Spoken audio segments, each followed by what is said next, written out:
We've got winners, losers, and grades from the Rams' Week 3 loss to the Bengals. Is the Rams defense for real? That's coming up next on Locked On Rams. You are Locked On Rams, your daily Los Angeles Rams podcast. Part of the Locked On Podcast Network, your team every day.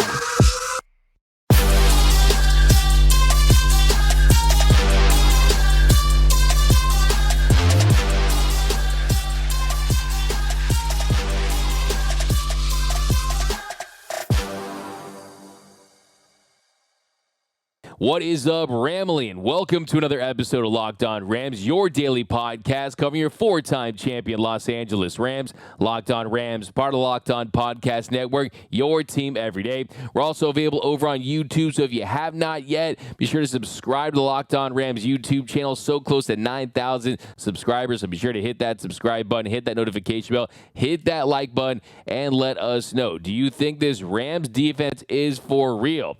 My name is Doug McCain. My friends call me D-Mac. You can follow me on X and Instagram at DMac_LA. I've been covering LA sports for over a decade, 24/7 Sports Illustrated, Dodgers Nation. Now I'm covering the Rams for Locked On, and today I'm flying solo. Mr. Travis Rogers, the People's Champ, he's out today, but we have a jam-packed show for you. We've got winners and losers. We're throwing out grades. We're talking about this defense. Is it for real? But first, this episode of Locked On Rams is brought to you by LinkedIn Jobs.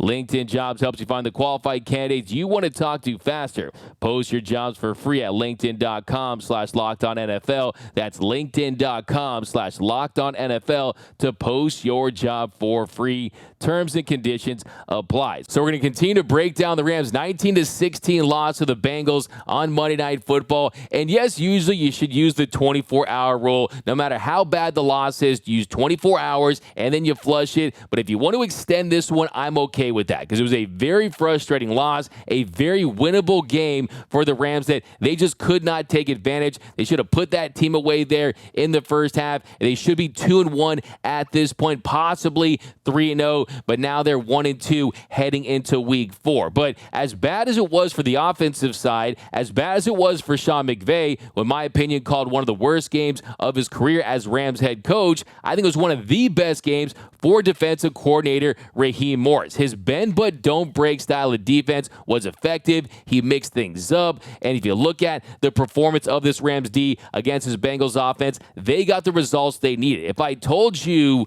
that the Rams would go on the road against the Cincinnati Bengals team that's one of the favorites to win the Super Bowl this year and hold them to 19 points, you'd probably feel good about it. If I told you that they could hold Joe Burrow to a 25.2 QBR where he ends up going 26 for 49 for 259 yards and 1 interception, no TDs, you probably would feel good about the chances of a Rams W. That wasn't the case. And you look at the 49 passes that he threw, most of them were short. They still completed just over half of them at 53%. They forced their first turnover with that incredible Ahkello Witherspoon interception there in the fourth quarter that gave the Rams another chance to get back into this one. And you look at the success rate of this defense. The Rams allowed a 34.2% success rate. That was ranked 5th in the NFL in week 3. 5th in the NFL in week 3.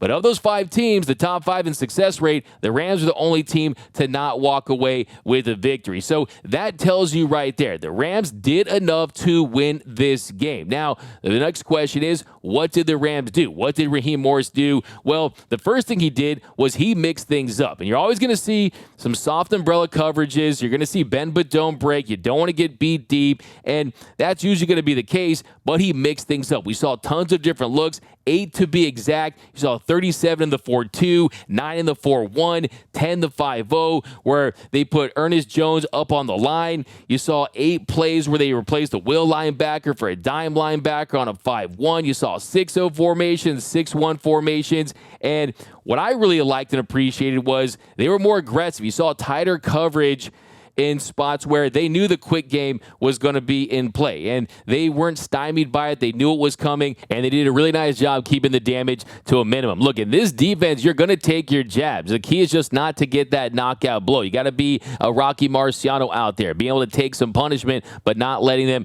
beat you over the top. The deepest throw of the night for Joe Burrow was that 43-yard pitch and catch to Jamar Chase there on the sideline in the third quarter, but you didn't see him get beat deep. And when the Bengals tried to spread him out and go four wide and use those dynamic playmakers with Chase and Boyd and Higgins, what the Rams do? You saw more cover one, you saw more man coverage with the single high safety, and they didn't get beat deep for a touchdown. There were a few plays where Derion Kendrick got beat by Jamar Chase, but hey, Joe Burrow was limited, so it didn't hurt them, and he missed some throws. So, yeah, I think for the most part, this defense, they were fantastic playing to their scheme, playing to the Bengals' weakness, and being able to limit the damage. And I think if you're looking for areas of improvement, you want to see them get to the quarterback more. 2 sacks for 17 yards in this one, and for a zone pass defense to truly be effective, you're going to need to pressure that quarterback. But that's tough to do when, A, you're always playing from behind, and you're not playing with a lead where you can just be aggressive, pin your ears back, and get after that quarterback with some more aggressive blitz packages. And then B, you lack talent and experience. Now, of course, you have Aaron Donald, who in my opinion is still one of the top 1,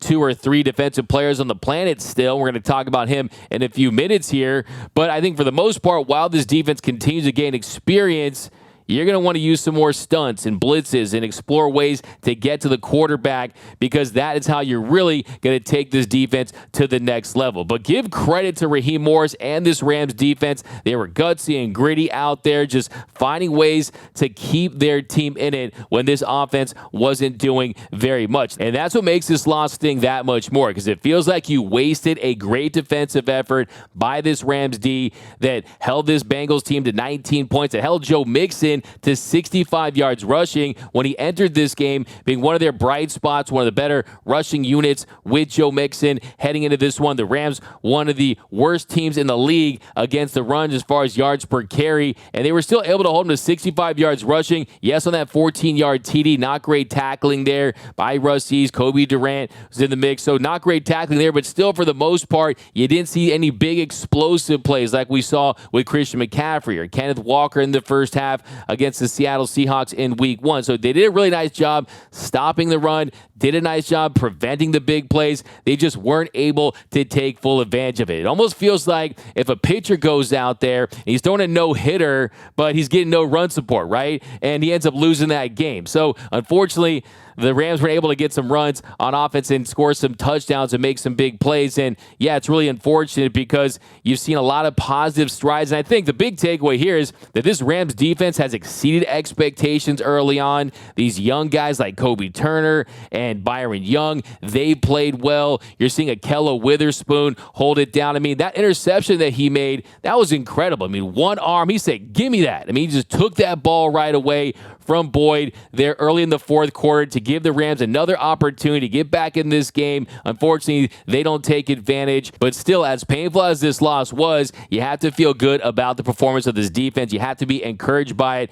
because heading into this season, we all thought it was going to be the offense that was going to carry the defense for the first part of the season as this young and inexperienced Rams defense continued to figure things out. But the light has turned on a lot earlier than most people expected with the young guys, with the new starters. You're replacing a Greg Gaines and Ashawn Robinson, Leonard Floyd, Ramsey. All these guys are gone, and you're feeling really good about the fact that this Rams team is ahead of schedule. So, yeah, it's definitely something to feel good about. You wish that they would have taken advantage of it. Almost feels like there was the group project, and the Rams defense, they've been working on the group project for months. Rams offense, they showed up on the day that it was due. They didn't even know it was due, and they just want to put their name on it and try to get an A for it. No, that can't be the case. You have to both work on that group project. But as far as my grade for the Rams defense in week 3, I'm giving them an A-. Yes, I'll leave some room for improvement. Not going to throw out that A right there, but still, when you consider where they're at as far as their development, young players, inexperienced players still filling in a lot of holes, I think they're ahead of schedule. You do want to see them improve with their tackling ability during certain moments there. The coverage on Derion Kendrick scares me at times. You want to see them get more pressure, get to the quarterback with more consistency. What I always say, I like my defenses like a good shower head. Lots of pressure, lots of coverage. But still, I was very impressed by, 1, their performance, and 2, the schemes from Raheem Morriss. I thought they did a really nice job. They gave this team a chance to win. Unfortunately, the offense didn't hold on to their end of the bargain. But coming up next, we got winners and losers and grades. That's coming up next on Locked On Rams. All right, before we do that, D-Mac, let's talk about our friends at Nutrafol. Here's the good news. You do not have to choose between better hair growth and your health. Nutrafol provides whole body health approach for men that promotes healthier hair. It means no drugs, no compromises, just better hair. I know a lot of you guys think that losing your hair is inevitable. Well, you can take control of your hair's future with Nutrafol's science-backed hair growth supplement for men. Now, most of us, about 80% of us, are going to experience hair thinning in our lifetime. That's normal, but it doesn't have to be your fate. You can get head of thinning hair with Nutrafol, right? Here's what you do. It's the #1 dermatologist recommended hair growth supplement, clinically shown to improve hair growth, visible thickness, and visible scalp coverage. Take the first step towards visibly thicker, healthier hair. For a limited time, Nutrafol is offering our listeners $10 off your first month subscription and free shipping when you go to Nutrafol.com/men and enter the promo code LOCKEDONNFL. Find out why over 4,000 healthcare professionals recommend Nutrafol for healthier hair. Nutrafol.com/men. That's spelled Nutrafol.com/men. Enter the promo code LOCKEDONNFL. That's Nutrafol.com/men. Promo code LOCKEDONNFL. And we are off and running here on Locked On Rams. Thank you for making Locked On Rams your first listen every single weekday, free and available wherever you get your podcasts. We're also available over on YouTube, so if you haven't yet, be sure to join the party on YouTube. Trying to get to 9,000 subscribers, so do us a huge favor and hit that subscribe button, hit that like button, hit that notification bell, and let us know. What is your grade for the Rams defense in Week 3? I also want to send a shout-out to our everyday listeners. We appreciate you watching every episode, listening to every episode, and you can be an everyday listener too. Membership is 100% free. You won't miss a thing about your Los Angeles Rams. And let us know, are you an everyday listener? But here in our second segment, we're going to dive into some of these grades, starting with edge rusher Byron Young. The rookie earned an 85.8 PFF grade. He finished with 5 pressures. He was in the backfield being disruptive all night long. This was his best game so far in his young career. And what I really like about how they're using Byron Young is you're seeing them move him all over the field. He's used on both sides. He's not always matched up against the left tackle, and that's allowing him to get more opportunities, use that athleticism, use that motor, and you're also seeing him process information quicker. You're seeing the instincts improve, and I think the sky's the limit for this guy. I think this could be another feather in the cap of Les Snead and this Rams organization, and you're talking about already hitting on Puka Nacua. You're already talking about hitting on Steve Avila. I think edge rusher Byron Young is someone who could be an impact edge rusher in this league, and he's doing it as a rookie, and you just don't see that. That's a position where you rarely see rookies have an instant impact, and he's doing just that. So I'm very excited about the progress that Byron Young has made. He continues to improve each and every week. He's got athleticism and a motor that you just can't teach, the physical tools to be one of the better edge rushers in the league. So yeah, he continues to impress. And then there's Kobie Turner, who earned a 68.2 PFF grade. He had 3 pressures. He linked up with Aaron Donald for a sack towards the end of the first half that forced the Bengals to a field goal. And you're seeing him play bigger than his size. You're seeing him already prove that he has passed Bobby Brown for that position. So he's someone that continues to impress as a rookie. There was a lot of questions about his size, but it's his motor, it's his sheer strength, quite frankly, and his ability to win his one-on-ones alongside AD. He's taking advantage of the AD effect, and he's running with it. And I think you're seeing a real nice duo forming with Kobie Turner and Aaron Donald. And next there is that man, Aaron Donald, Bruce Banner, the Hulk in football cleats. He had a 92.6 PFF grade. He had a sack and 2 tackles for a loss, had 7 pressures, 5 stops. He was active all night long.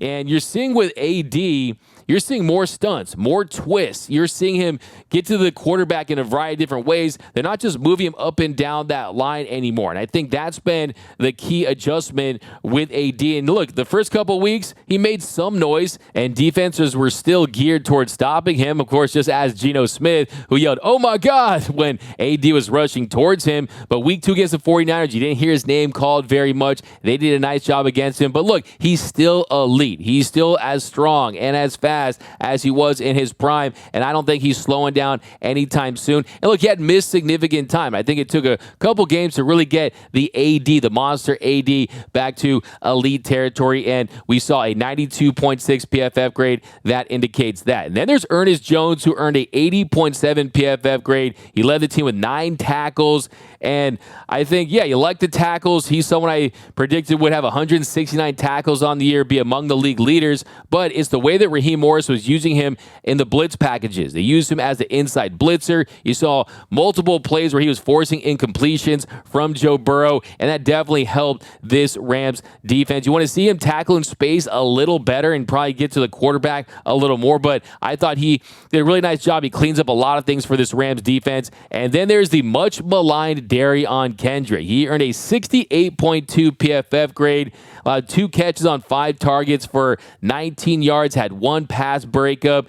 He had 2 areas there where some of the tackling was a little suspect, got beat once by Chase downfield, but nothing came of it. But I think Derion Kendrick didn't get beat bad. We didn't see a moment where it was a DK Metcalf spin cycle like we saw in week 1 that really wasn't his fault. Of course, Geno Smith had the ball a lot there. They weren't able to get pressure. And then week 2, costly penalty against Deebo Samuel towards the end of the half. You didn't hear any bad plays from Derion Kendrick. So you like the physicality. You like the attitude from him. I think it plays up. It was a big test. And yeah, Chase definitely had a big day, but still no massive plays. And really 19 points scored. You really can't point to this secondary as the weak link. So a better showing for Derion Kendrick, who still has some room to improve. I'm not all in on Derion Kendrick like some Rams fans tend to be. And look, let's be honest. If the Bengals are at full strength and Joe Burrow is pushing the ball downfield more, maybe he gets beat deep. They only went past 10 yards 3 different times tonight, so they weren't going deep all night long. That just wasn't a part of their game plan because of the calf injury, because of his inability to plant and really step into deep shots. But I do think Kendrick is someone that you admire the aggressiveness, you admire the feisty nature in which he plays, but you just want to see him be a little more sound in coverage. On the juke where Jamar Chase kind of juked him out of his heels and would have been open, that's a play where I fear could have been a deep ball if Joe Burrow was 100% healthy. But thankfully, you didn't see any bad penalties, didn't get beat deep. So hopefully he builds on this and gains some more confidence and continues to work on that technique and those instincts. And then one more winner, I think you have to include Ahkello Witherspoon, of course, a highlight interception, one of the nicest picks you're going to see. Just one arm, give me that interception. That could be one of the best interceptions of the year. Didn't have a great PFF grade, but still, I think he did a really nice job on the outside. And then for our losers, we're going to start with Larrell Murchison and Bobby Brown. I'm going to combine those two because they combined for 0 pressures. They were ineffective the entire night. You didn't see them doing very much against the quarterback. And Bobby Brown, like I said earlier, has been passed by Kobie Turner. And I'm confident in saying that because, yes, Bobby Brown has the size, and you would think that he'd play better and that you would hope that he had taken steps in the right direction, but we are just not seeing it. His motor is bad. I think that is something you see with him. If he doesn't make that play initially, you don't see the effort and the hustle to really complete plays and make plays. And I think with Bobby Brown, every little step he takes has been in the wrong direction, unfortunately. And then Kobie Durant. This pains me to say because, I love Kobie Durant. Kobie Durant is someone who I think has the potential to be a Pro Bowler in his career, but he's gotten off to a little bit of a slow start. I think he's adjusting to fully being in that star role. He allowed 6 catches on 8 targets for 59 total yards. He missed a tackle there. Wasn't terrible, but the expectations I have for him are higher. So I'm going to try to get him to will his way into that winners category next week. I think that he's primed to have a breakout game. I think it's coming. I think he's just adjusting, and you need to see a little more of a physical level of tackling from him as well. Want to see that from Kobie Durant. So you got Murchison, you got Brown, you got Durant. And as far as the safeties go, Russ Yeast and Jordan Fuller, they combined for 10 tackles. They weren't really playing tight coverage up at the line of scrimmage. They were really laying back, trying to finish off tackles. I think on the Joe Mixon run, didn't do a great job there. Could have prevented that. Didn't like the angle, didn't finish the job on that play. But I think for the most part, they weren't bad. They weren't great. I think they're right in the middle. And I think for my next one, I'm going to save for our next segment because I think it's time that an experiment should end with a certain Rams player on defense. That's coming up next on Locked On Rams. All right, snap into NFL action this season with FanDuel, America's #1 sportsbook, because right now, new customers get $200 in bonus bets guaranteed when you place a $5 bet. That's $200 in bonus bets, win or lose. How about that? Win or lose, you get your $200 in bonus bets. And if you've been thinking about joining FanDuel, there's no better time to get in on the action. The app is incredibly easy to use. There's a wide range of betting options, including just straight spreads, player props. You like somebody that you think is going to have a big day? Bet that. Over-unders is always fun. You wanted to take the under last night, and so many more ways that you can do this. Here's how you do it. FanDuel.com/lockedon. FanDuel.com/lockedon, and kick off the NFL season in style. FanDuel, the official partner of the NFL. And welcome back to Locked On Rams. Thank you for making Locked On Rams your first listen every single weekday, free and available wherever you get your podcast. Locked On Rams, part of the Locked On Podcast Network, your team every day. Another shout out to our everyday listeners. We appreciate you watching every episode, listening to every episode, and you can be an everyday listener too. Join the club. Membership is free, and you won't miss a thing about your Los Angeles Rams. And another reminder, if you have not yet, be sure to subscribe to the Locked On Rams YouTube channel. Trying to get to 9,000 subscribers, so do us a huge favor. Join the party, hit that subscribe button, hit that notification bell, hit that like button, and let us know. Do you think that the Rams should end the Michael Hoecht at edge rusher experiment? Now, in my opinion, I think it's time for the Rams to explore some options when it comes to Michael Hoecht at the edge rusher spot. Now, I love Michael Hoecht. He's freakishly athletic for his size. Only issue is he's tasked with trying to stop NFL running backs and NFL receivers, some of the fastest, quickest, most athletic human beings on the planet, and he's a liability against the run. There's no way to spin it. He's a liability against the run. He's a liability against receivers in space, and he compromises the defense at times. When it comes to the flat curl routes, things of that nature,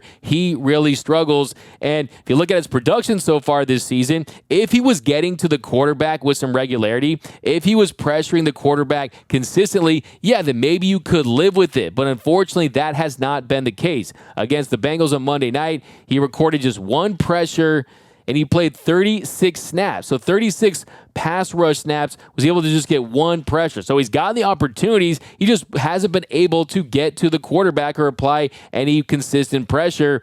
And you look at his numbers on the season, he has 7 total pressures, has 5 missed tackles. You compare that to Aaron Donald, to Byron Young, the guys that have been the best on the team. Byron Young, a rookie, he already has 13 pressures. Aaron Donald has 14 pressures through 3 games. You compare that to Michael Hoecht, who has 7. Look, Trey Hendrickson had 10 pressures all by his lonesome there in the game against the Rams by himself. So that tells you that 7 is just not going to cut it. Now, the Rams are thin at that position. Make no mistake about it. The only other options, you got rookie Nick Hampton. You got Zach Van Valkenburg, who did get some opportunities. He was in there for 12 snaps, didn't make very much noise. And Oshwan Mathis, he was placed on the IR before the season due to a knee injury. And then Kier Thomas, who had a really solid preseason, he's still on the Rams practice squad. So, look, just like last year, this Rams defense, you're essentially having one edge rusher that you can count on